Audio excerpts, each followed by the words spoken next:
Hai sobat muda, kaum milenial, calon usahawan, siap bekerja di dunia industri dan akademisi.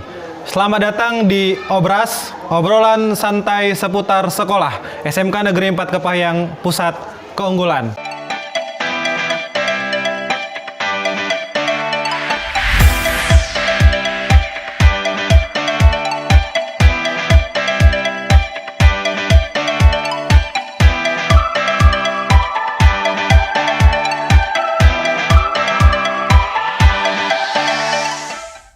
Hari ini kita kedatangan seorang narasumber yang luar biasa, yang energik dan punya karisma tinggi tentunya, Bapak Wakil Kepala Sekolah Bidang Kesiswaan, Bapak Dwi Kurniawan. Oke, siap. Selamat siang, Pak. Selamat siang. Klarifikasi dikit, Mas. Dari mana bisa diomong berkarisma itu? Jadi besar kepala saya ini. Oh, siap. Iya. Saya kalau keseharian itu, Pak Dwi punya karisma yang, gitu ya? Iya, Pak. Yang dimana orang-orang kalau lihat Pak Dwi itu manut aja, Pak. Seperti itu. Seperti itu ya? Iya, Oke. dan Terima kasih atas pujiannya. sama-sama, Pak. Ya. Gimana kabarnya, Pak? Alhamdulillah luar biasa. Luar biasa. Sibuk apa, Pak, selain mengajar, Pak? Selain mengajar, kita sibuk mengasuh anak. Oh, Di mengasuh keluarga, anak. di rumah, seperti biasa, seperti pada umumnya ya kan? Bapak di sekolah menjabat sebagai wakil kepala sekolah bidang kesiswaan ya, Pak? Iya, benar. Oh, bidang kesiswaan. Itu sudah berapa lama, Pak?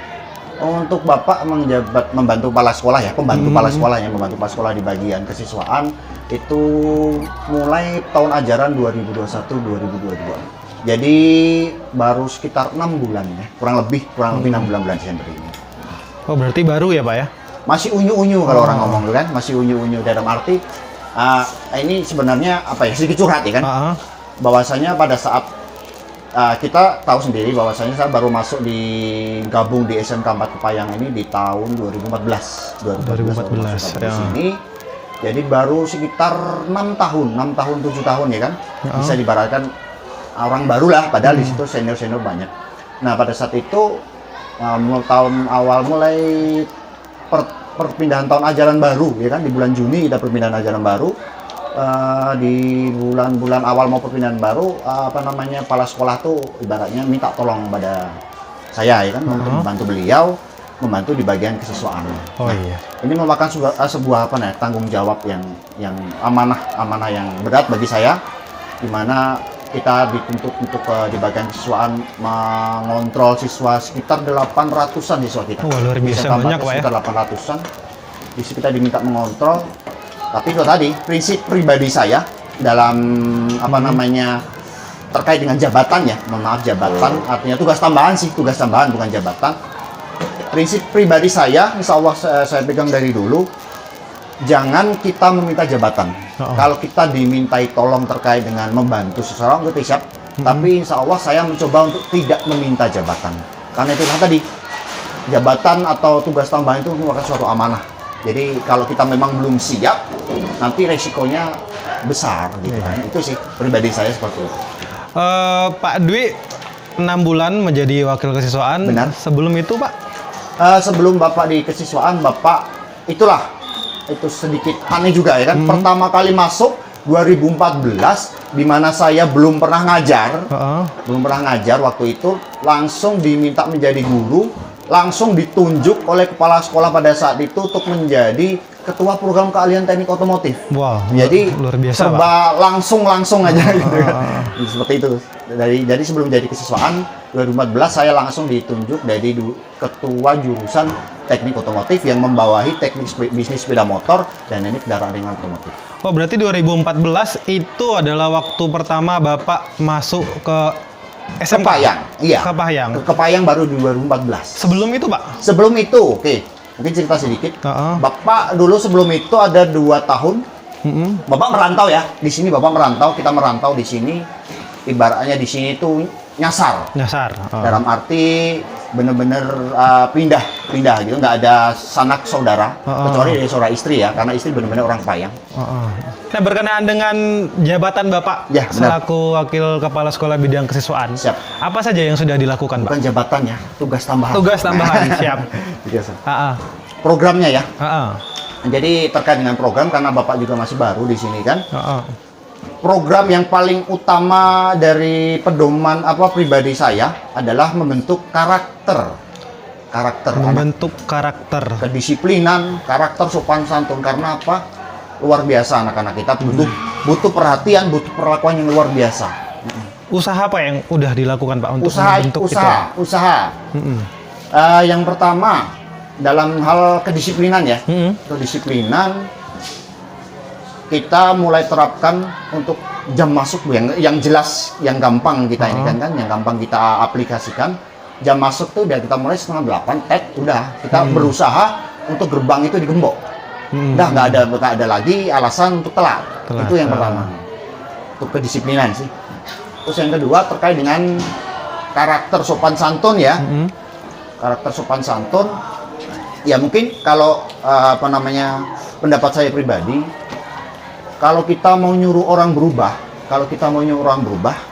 kita sendiri dulu harus berubah dulu. Oh iya. Ya, kita sendiri harus berubah dulu. Jangan kita nyuruh kamu harus ini itu, tapi kita melakukan yang lain. Yang kita suruh pasti nggak mempannya. Jadi seperti itu saya disiplinan. Insya Allah kalau nggak ada halangan suatu apapun, saya usahakan datang pagi. Terus yang kedua, saya usahakan untuk tegak di depan untuk menyapa anak-anak kita.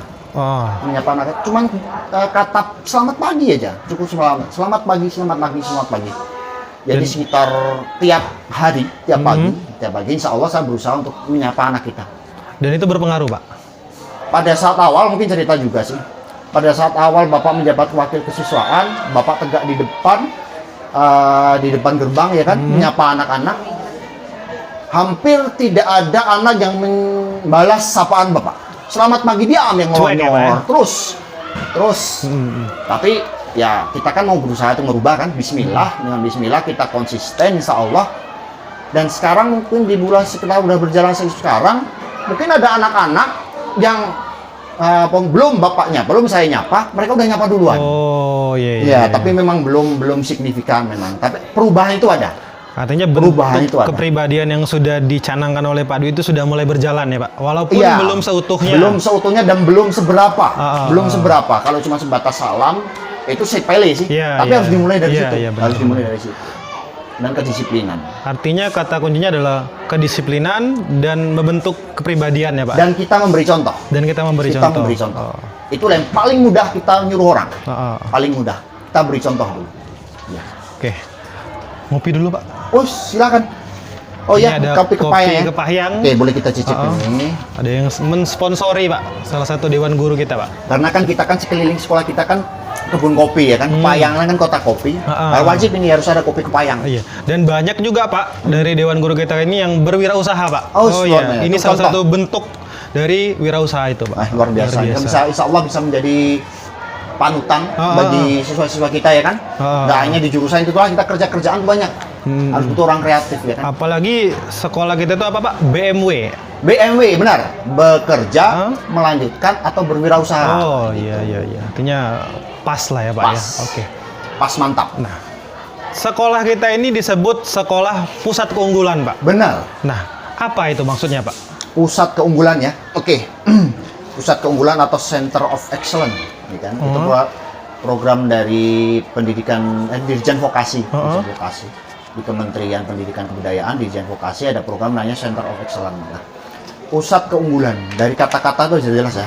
Jadi harapannya secara singkat, sekolah kita diharapkan menjadi unggulan, menjadi pusat untuk percontohan untuk sekolah-sekolah lain di sekitar kita. Karena di Kabupaten Kepahyang ini hanya sekolah kita. Satu-satunya Pak? Satu-satunya sekolah kita yang berhasil. Dan lagi Pak, mungkin untuk sebagai penyemangat kita sendiri pribadi, ada sekitar kurang lebih 15.000 SMK ya di Indonesia. 901 kalau nggak salah, 900-an itu terpilih menjadi SMK PK. Dan satu-satunya sekolah, salah satunya adalah sekolah kita. Luar biasa berarti ya Pak. Artinya berkenaan dengan SMK Pusat Keunggulan ini Pak. Benar. Apa relasinya dengan program-program Bapak di bidang kesiswaan Pak? Oke ya. Jadi pusat keunggulan itu telah tadi dari contoh. Ada yang namanya pendidikan paradigma baru. Pendidikan paradigma baru di sini dituntut zaman sekarang udah berubah. Hmm. Zaman sudah berubah ya kan? Zaman sudah berubah. Pekerjaan-pekerjaan pun ada beberapa sudah mulai hilang. Itu.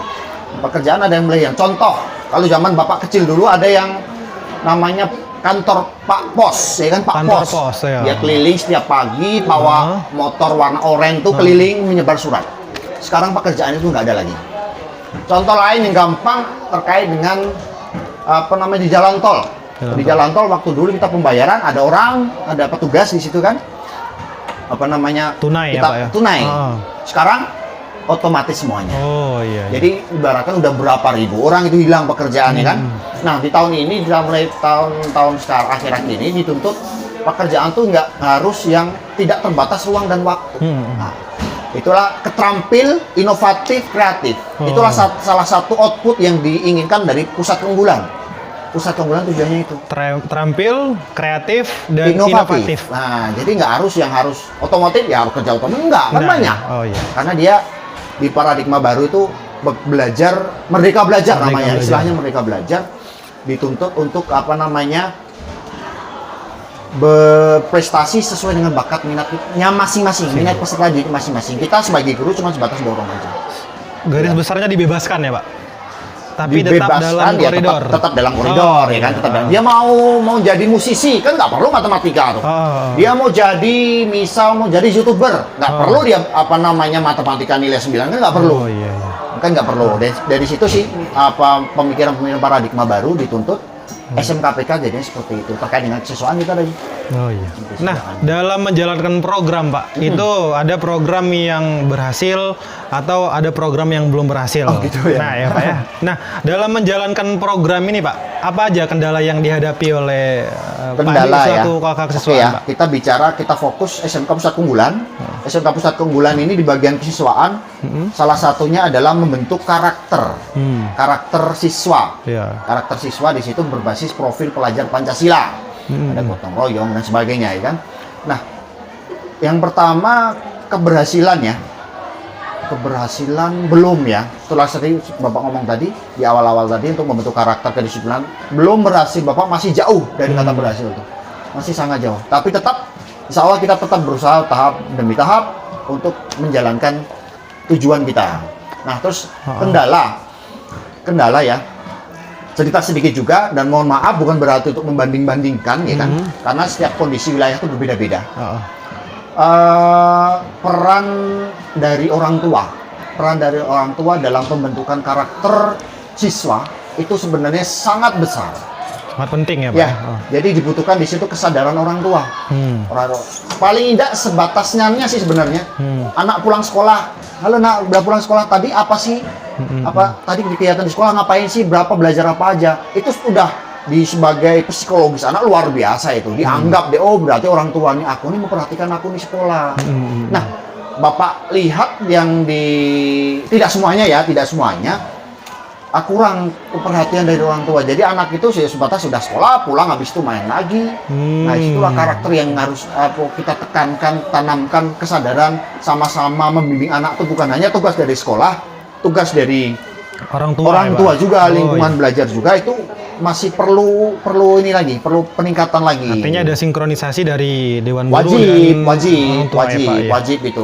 Karena nggak bisa kalau cuma diserahkan sekolah nggak bisa. Tujuannya itu karakter.